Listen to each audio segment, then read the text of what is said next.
Let's know about the biographical method. Its meaning, uses, advantages and disadvantages. ये story based teaching method है. इसमें concepts को real stories के through पढ़ाया जाता है और ये लर्निंग को इंस्पिरेशनल, रिलेटेबल और वैल्यू ओरिएंटेड बनाता है. ये एक ऐसा टीचिंग मेथड है, इसमें इंडिविजुअल्स की लाइफ हिस्ट्रीज और बायोग्राफीज का यूज किया जाता है ताकि कॉन्सेप्ट्स, वैल्यूज, इवेंट्स और आइडियाज को एक्सप्लेन किया जा सके. इसमें रियल पर्सन के एक्सपीरियंसेस, अचीवमेंट्स, स्ट्रगल्स और कॉन्ट्रीब्यूशंस को हाईलाइट किया जाता है ताकि लर्निंग को सपोर्ट मिले. ये method social science, moral education, history में इफेक्टिव है. आइए इसके फीचर्स को जानते हैं. इसमें रियल लाइफ स्टोरीज पर फोकस किया जाता है और ये मोरल और इमोशनल कनेक्शंस को एनकरेज करता है.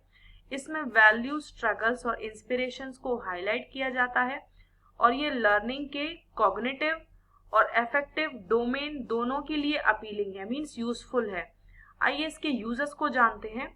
हिस्ट्री में फ्रीडम स्ट्रगल को समझने के लिए हम गांधी जी, नेहरू, सुभाष चंद्र बोस की लाइफ के थ्रू उनको समझा सकते हैं. सिविक्स में डेमोक्रेसी के बारे में सिखाने के लिए हम डॉक्टर भीमराव अंबेडकर के जीवन के थ्रू हम उनको बता सकते हैं. साइंस में इनोवेशंस को इंस्पायर करने के लिए, एनकरेज करने के लिए हम Newton, CV Raman, doctor APJ Abdul Kalam के जीवन से उनको हम स्टडी करवा सकते हैं. लिटरेचर में पोएट्री और इमोशंस को सिखाने के लिए पोएट के जो जीवन है उनके थ्रू हम सिखा सकते हैं, लाइक महादेवी वर्मा और शेक्सपियर.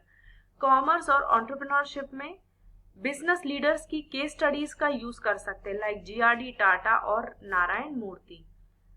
आइए कुछ एग्जाम्पल्स के थ्रू समझते हैं. लाइक इंडियन फ्रीडम मूवमेंट के बारे में पढ़ाना है तो हम महात्मा गांधी जैसी पर्सनालिटी का एग्जाम्पल दे सकते हैं. उनके जो इवेंट्स हैं उनको हम कह सकते हैं, नरेट कर सकते हैं. टीचर कैन नरेट की events like Champaran Satyagraha, Dandi March, quit India movement. Students will discuss about the values like non-violence, truth, leadership.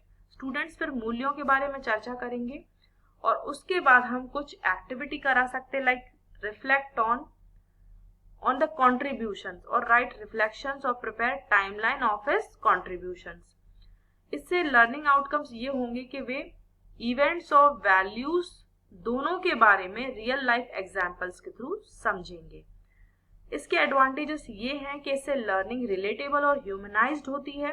ये वैल्यू एजुकेशन को एनकरेज करता है. इमोशनल और मोरल एंगेजमेंट बिल्ड होती है. इंस्पिरेशन, मोटिवेशन स्टिमुलेट होती है और स्टोरीज के थ्रू स्टूडेंट्स की रिटेंशन पावर बढ़ती है, मीन्स वे लंबे समय तक कॉन्सेप्ट्स को, इवेंट्स को नहीं भूलते हैं. इसके डिसएडवांटेज ये हैं कि इससे एनालिटिकल डेप्थ नहीं मिलती यदि ये प्रॉपरली स्ट्रक्चर्ड ना हो. And there are risk of hero worship और बायास. इसका फोकस इंडिविजुअल्स पर होता है और इसमें लार्जर कंटेक्स्ट को हो सकता है इग्नोर किया जाए. ये टाइम कंज्यूमिंग है यदि ज्यादा यूज किया गया तो, और इसके लिए वेल रिसर्च्ड कंटेंट और स्टोरी टेलिंग स्किल्स की जरूरत होती है फ्रॉम टीचर्स. आइए टीचर के रोल के बारे में जानते हैं. टीचर्स को रेलेवेंट और ऑथेंटिक बायोग्राफीज को सिलेक्ट करना चाहिए और उन्हें वैल्यूज और लेसन्स पर एम्फेसिस करना चाहिए, नॉट जस्ट इवेंट्स पर.